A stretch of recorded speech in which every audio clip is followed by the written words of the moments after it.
Mr. Wing, I'm trying to drop off my child, and I'm getting a little confused about the carpool lanes here at Trent campus. Can you go over those with me? I sure can, Miss Spear.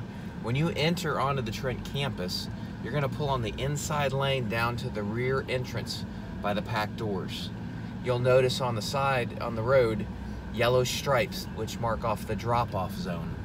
You will just pull forward in the drop-off line, and when you stop and in that zone, your kids can get out of the car and safely enter the building. So it's important to stay on the right-hand side in this inner lane because other folks are trying to get to their parking spots or possibly pass through to go around campus. That is correct. Traffic on the Trent campus is one way, and there are two lanes, an inner lane and an outer lane. And the outer lane is for students making their way around campus to find their spots, or for parents who have dropped off their kids and are exiting campus. Another big point too to point out is that I noticed some people go really fast. We ask for students and drivers on campus to honor 10 miles per hour as the speed limit, because it is really important from a safety standpoint that we're aware of who's on campus and driving very slowly. And obviously seat belts, no texting, things like that. Truly, no texting while you're driving, because it's an easy way to be distracted.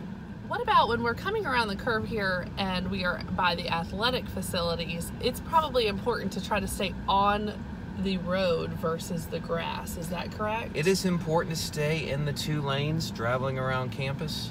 There are ropes now that mark off staying off the grass by the tennis courts. And as you pull around, it will continue to be two lanes of traffic. If you are loaded and you're ready to exit campus, you can enter on the left lane or the outer lane and make your way off campus.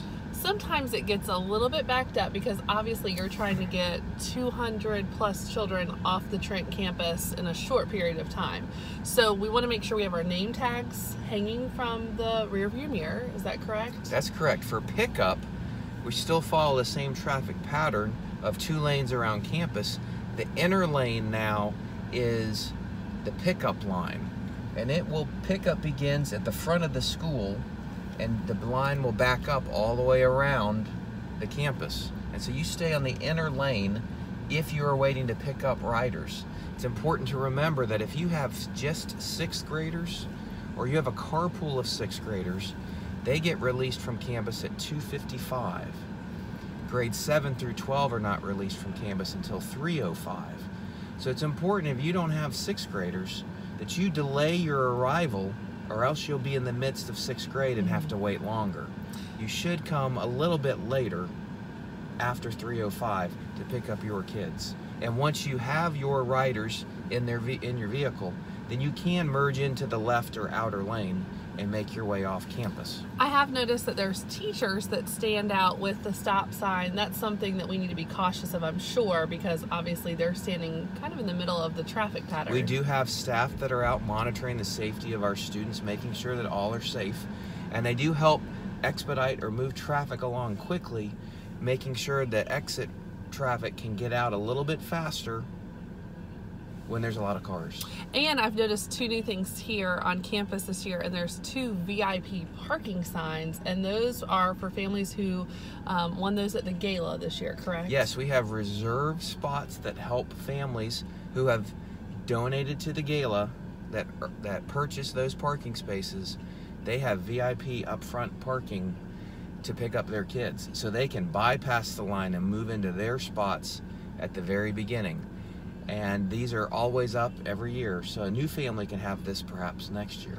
Okay, and so a couple main things is we say to the right interior part of coming around on the carpool lane, excuse me, and then I drop off in the morning, make sure I'm in that drop off zone, which is the yellow zone. That's correct. And I want to make sure my speed is at 10 miles an hour or lower, no texting, paying attention. And then when I'm picking up, have my carpool tag hanging from my rear view mirror, as well as staying to the right and making sure my timing is correct for whatever division my child is being dismissed. Correct. Okay. We see a lot of families that take advantage of their children wanting to socialize and hang out with their friends, and so they delay their arrival till about 3:20. By 3:20, the parking lot is very clear, and so your pickup can be very quick if you just give your kids a little bit more time and come and let the congestion clear out. Perfect. Well, thank you for all your help. No problem.